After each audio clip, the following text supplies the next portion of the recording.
Hello guys, in this video I am going to show you how to share your notes on the TickTick application.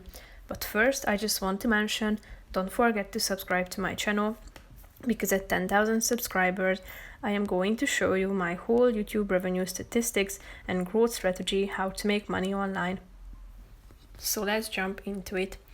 First of all, open the application on your phone. Tap on the second icon down below, which is the calendar option, and now click on the three dots icon that you can find in the upper right corner of the screen. Tap on share, which is the fourth option.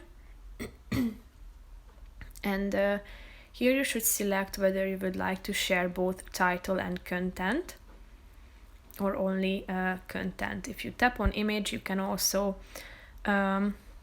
share the image, like the layout of your calendar and schedule.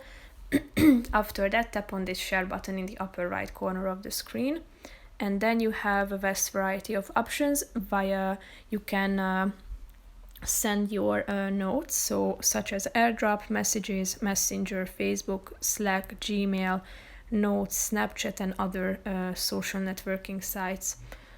So that's pretty much it for this video, guys. I hope you found it helpful. If you did, consider subscribing, and see you in the next video. Bye bye.